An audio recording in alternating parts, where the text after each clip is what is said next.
Hi, this is Tom Lankering. Hey, I'm excited to share some thoughts with you today. Some exciting information I've been learning, and I know we're all going through different challenges and cosmic chaos and everything happening in the world. And I've just been fascinated with a new book Tony Robbins has out called Re-Awaken, the Giant Within. And I just think Tony is the master at helping us and teaching us how to really take charge in our life and really choices. And one of the areas that he works with and that I'm reading about right now is how emotions are so huge. And a lot of times we think that, we're at the mercy of our emotions. But really, what Tony talks about is that really emotions are there for us, both empowering and disempowering, or negative emotions. And that's what I'd like to talk about today. That a lot of times these negative emotions are. Now, as you can refer to them and to change your whole mind frame, your mindset on them is action signals. So negative emotions now become action signals. And when these action signals are happening in their lives, they're really messages to go, hey, you got to make some change. You got to make some things move and happen and be a little bit different. So once we start doing that, and it's just like a garden, we have all these weeds or these negative emotions in our garden, and it's up to us to be able to start weeding them out and replacing with positive emotions. Sounds easier, but really it's not too bad. And what there are two main things you can start working with. Number one is, what are you focusing on?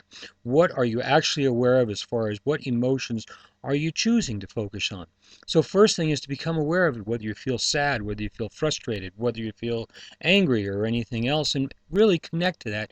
And then realize that that's an action signal. It's an action signal for you to take some action to start making changes in your life. The other thing is your physiology. I could be talking to you like this if I wanted to, or I can be aware of and be aware of the choice and the motion and the posture that I use in my body. So your physiology and motion is emotion, all right? And then your focus on what you're working on or what you're choosing are huge. So I'd like to share with you 10 empowering emotions that you can use to help change your life. So the first one is love and warmth. Love conquers all. So most of our lives we're dealing with other people and other situations going on, and if you can bring love and warmth to the situation, eventually that will cause the other person to melt.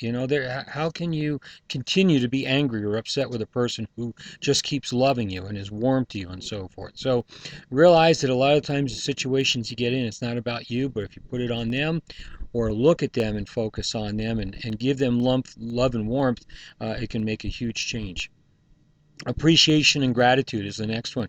Probably some of the strongest spiritual emotions that you can deal with.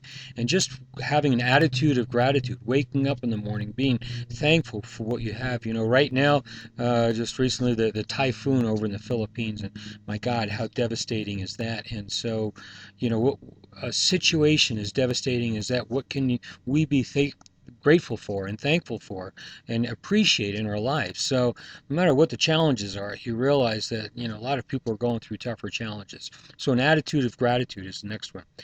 Curiosity is your next emotion. Now, looking at the world through the eyes of a child, of everything we're looking at, we're curious about. And as Tony says, the quality of our lives is in direct proportion to the quality of the questions that we're asking. So instead of asking, why is me? We can use a situation, we can use a question and say, how can I make this better? What can I learn from this? So developing questions. What's not perfect about this? What am I willing to do until it is perfect? What am I no longer willing to do until it's not perfect? How can I enjoy this process until it is perfect? These are the different types of questions that will improve the quality of your lives. Excitement and passion. Hey, it says it all right there. And it's a choice. You can choose with your emotions. You can focus on your physiology. I could be slumped over. I could stand up. I could work on my breathing. I can focus on my breathing. I can use the words and say words in a much more energetic, passionate type of way. And so that's a choice. That's a decision, again, that we can make is that, boom, we want to be passionate. We want to be excited about what we're doing. Determination is also another absolutely incredible and important emotion. And determination is just saying that, you know what, I'm going to be bigger than any obstacle that comes this way. And it's vitally important so that you can go through it, because if you set a goal out, if you want to change your life, if you want to do certain things differently, life's going to punch you in the face. It's going to smack you down and go, okay, are you really wanting this? So having that determination to say, no matter what, I'm going to rise to the challenge, I'm going to be bigger than that obstacle, and I'm going to do what it takes to get to where I want to. The next emotion that we need to, that's very helpful, is flexibility. If we're getting all these action signals and we keep getting all these action signals about what's going on, we've got to listen to those and say, hey, what's the message that we've got here? So to use those action signals and be able to be flexible enough to go, hey, this isn't working, or maybe there's a better way, or be open up to new ways. These are all the different things that you can work with. So being flexible is huge. Now, the next one is confidence. Now, confidence may be a little tougher to work with as we're going along, because confidence takes work. And really, the big thing with confidence is that it takes faith. And so the important thing here is that it's a matter of repetition. It's a matter of continually doing these things until you gain more confidence and you have the courage. And really, the confidence is overcoming your fears. So, that's part of the excitement and the juice about the journey that we're on, is to go, hey, we have these fears and all these things, and it's about overcoming those fears. You can read books and different things and get information about people who have been in similar situations and have overcome those situations. So confidence is huge.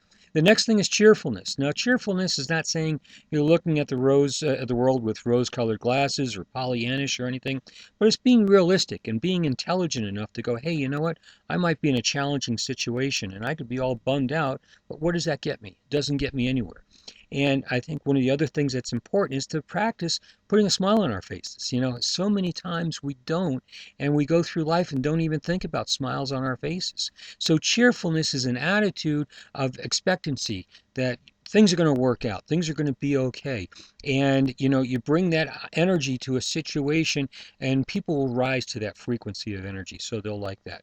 Vitality is also very important. Now, vitality is an energy and an enthusiasm that you bring to a situation.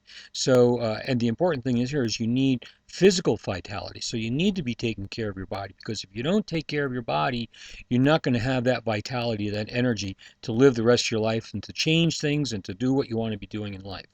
And next, maybe one of the biggest things is contribution, because what you can do, what you can bring to the table is really what this is all about.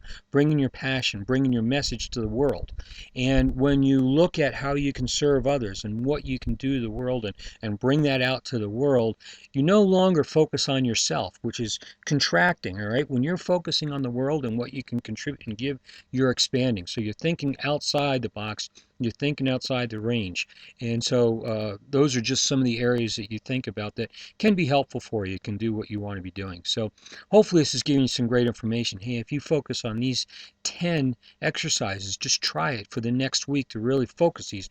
Write these down. Again, they are love and warmth, appreciation and gratitude, curiosity, excitement and passion, determination, flexibility, confidence, cheerfulness, vitality, contribution. If you focus on these on a consistent basis, your life will change. There's no question about that. Also want to invite you to a great community of people who are supporting each other in really creating the lives that we want, is the Empower Network. An amazing vehicle, amazing community, and it's all about having positive, enthusiastic information that we're feeding our minds with. So you can click on the link below, check that out at www.timeandmoneyfreedomnow.com. I'd love to work with you, and let's make a change in this world. So this is Tom Lankering. I want to thank you. Make it a great day, because life is really wonderful. So thank you.